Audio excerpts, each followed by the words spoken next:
Let's talk about Emelda's Song by Scott Malthouse. This is a Dolmenwood adventure, one of the ones that came out with the Kickstarter.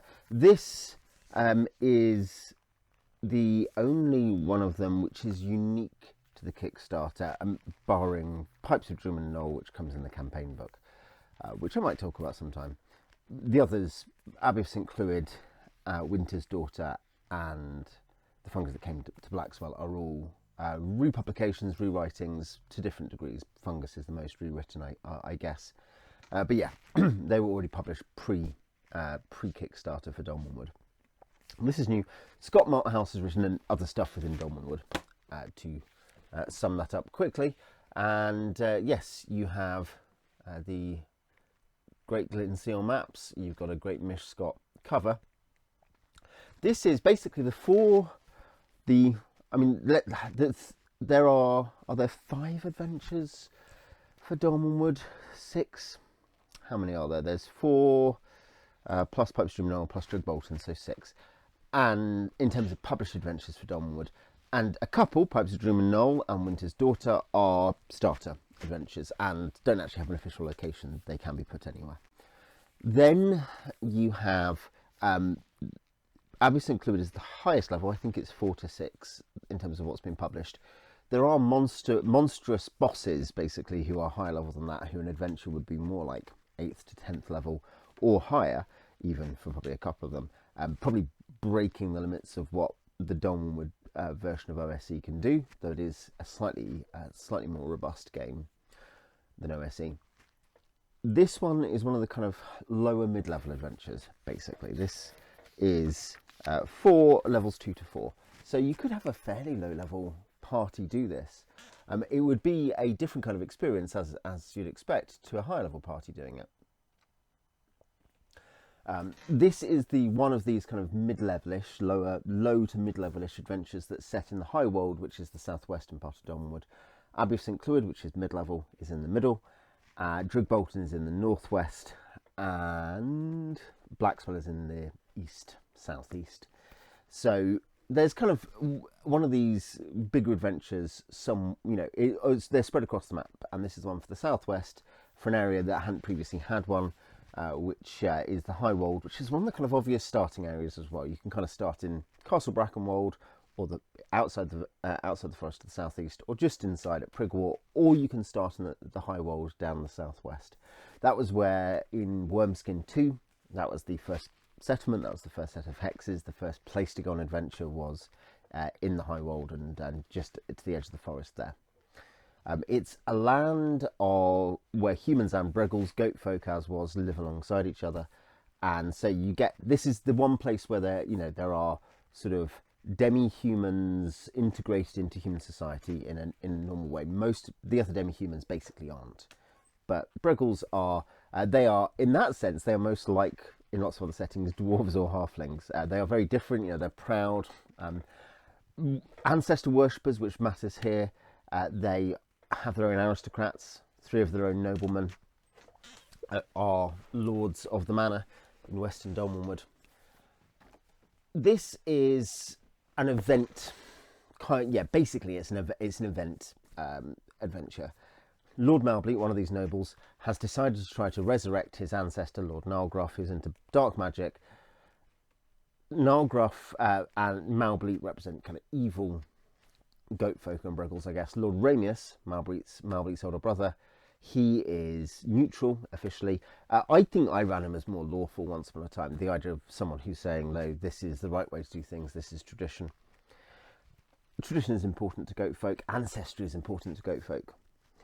This, in that sense, Emelda's Song is like Blackswell and like Drug Bolton, in that it is something where the settlement and the area around it are changed by the adventure. You can visit the place beforehand. All those places were detailed in Blackswell wasn't detailed in Wormskin, sorry, was it? We hadn't quite got there, I don't think. But yes, these are places that are detailed, and then if you put the adventure in, that changes it permanently. Drug Bolton, space aliens, Blackswell, fungus in the Mykonom, and here, maybe less dramatically, but you get like a basically a lich. He's not as powerful as a lich, but you get some kind of lichy kind of creature turn up and want to take over the area.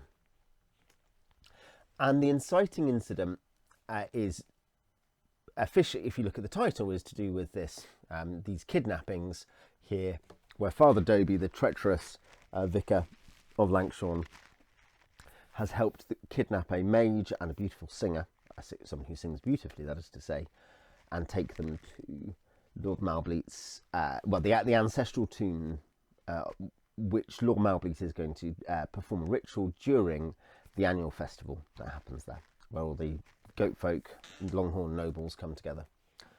So yeah, there are some timing stuff here, because the point is it has to sort of happen on time. Adventures in the context of a campaign are always difficult, I think, because of this, because you end up with this, either you put them on a timetable and they're going to happen, and if the players aren't there, what if the players never hear about it? It's just an event that happens that they could have had a fun time in an adventure of. But if you force it upon them and say, by the way, now's the time for adventure, to do this adventure, I think in that sense Drigbolton and Blackswell maybe function slightly more naturally for this, because you can have it be just that when people return to that settlement, the things that are the adventure happen. Here you need to do it via Lancashire, essentially, would be the place, and that's a hex or two away.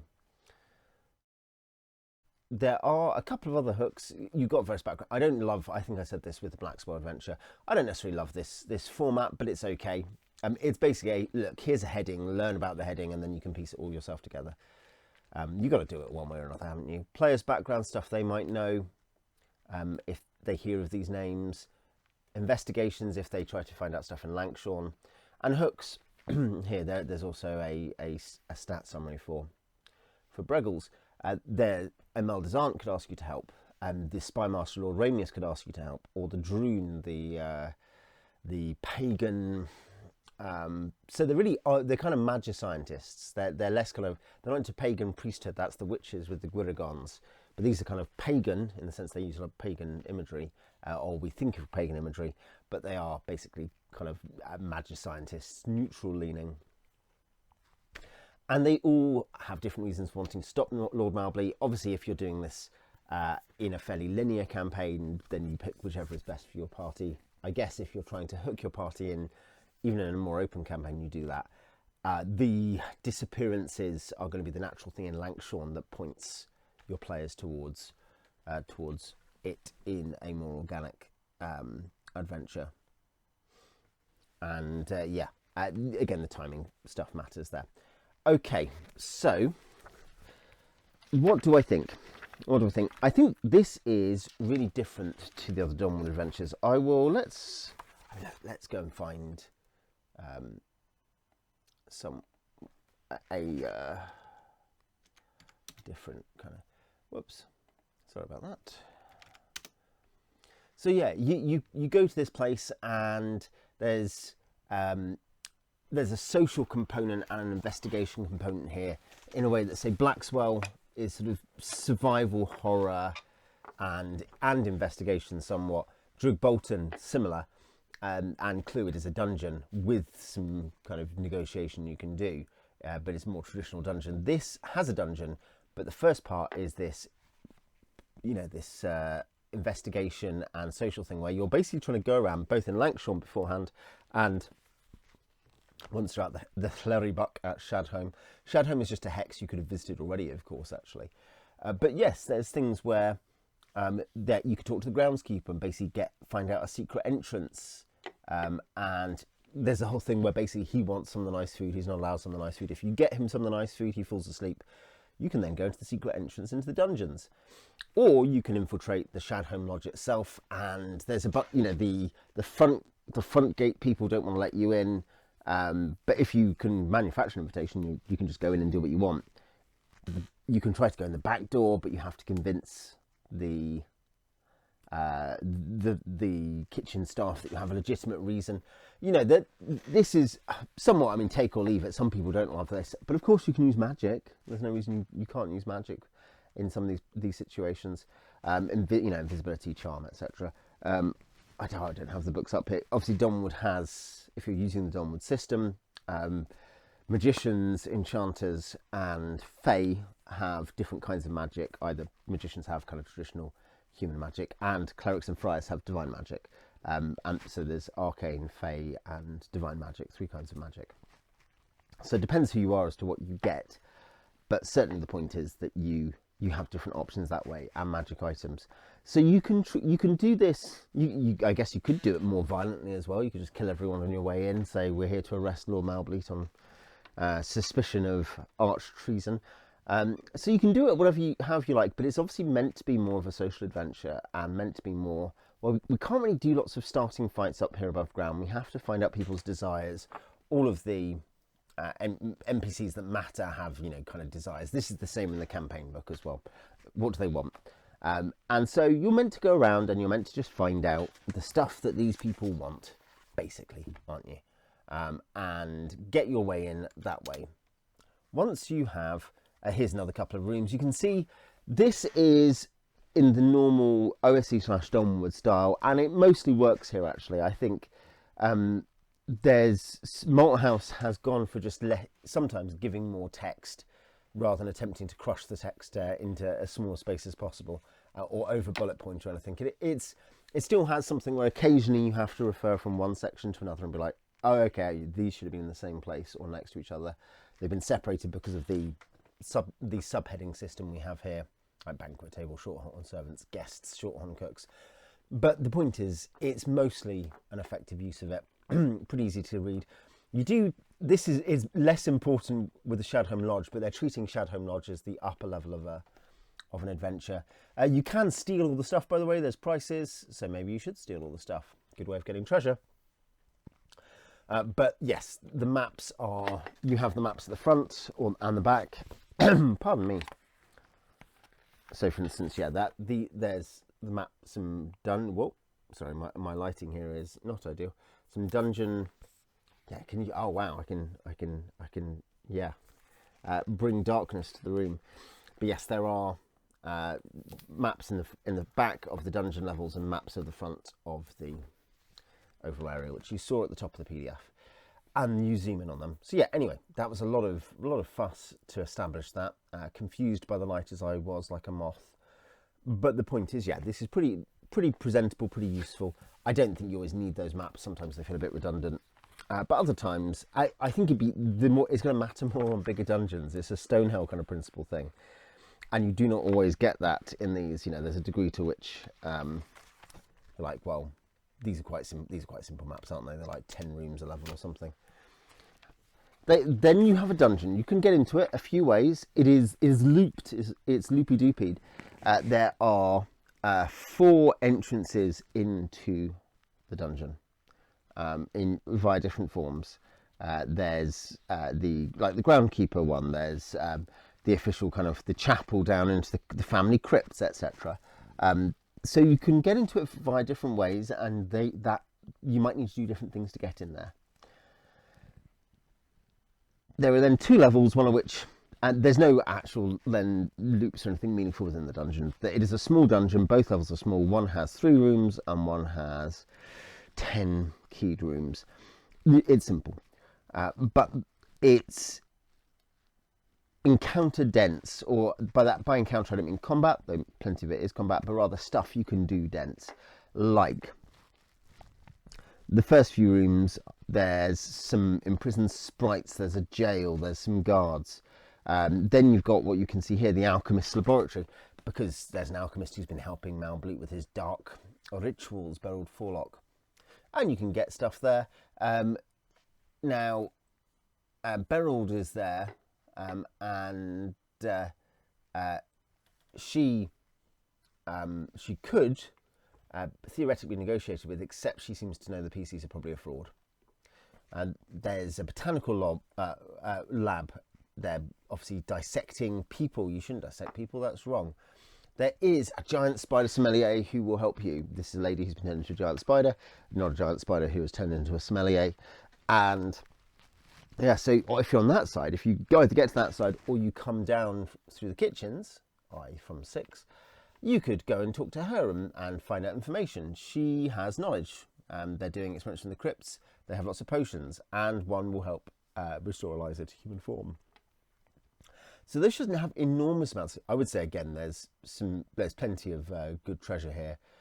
So again, maybe you should kill her. I don't know.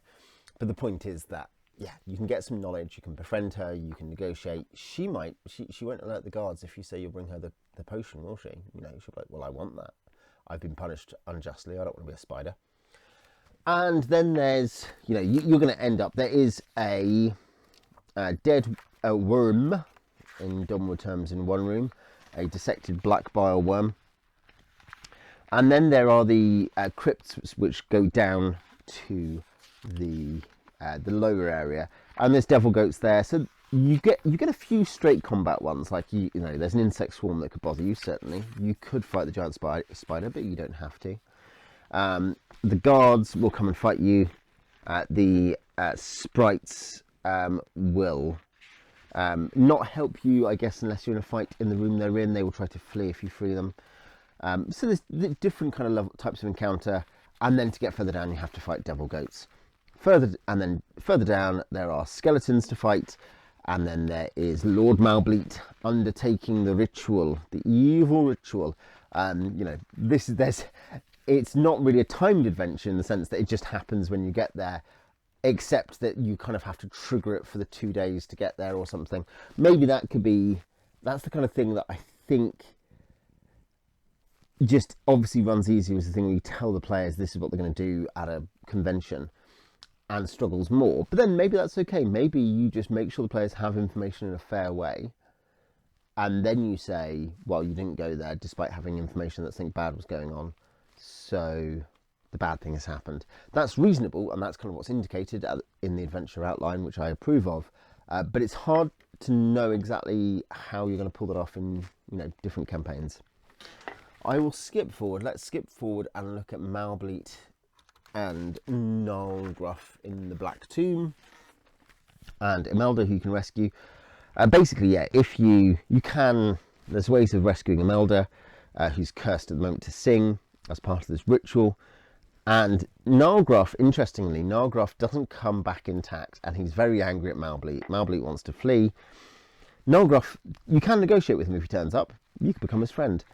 Obviously, what he wants to do is be in charge of the High Wold, and he wants to repair his body. Malbleet is trying to get his ancestor back so they can be friends and so that he can learn power from him. That's not going to happen, but he does have essentially an invisibility ring to escape with, and he has a few spells. He is a way that monsters are sometimes dealt with. Is I'm trying to, do we actually have Lord Malbleet? I think he's a leveled. I need to check the campaign book. I think he's a leveled knight. I think possibly. Sometimes what you'll have, if you need to have a special monster, and this is quite efficient for Dolmenwood, is rather than statting out everything, you have, it is non-ideal that you do not have his stats here, of course, so you do have Lord Nalgruff's as his unique monster.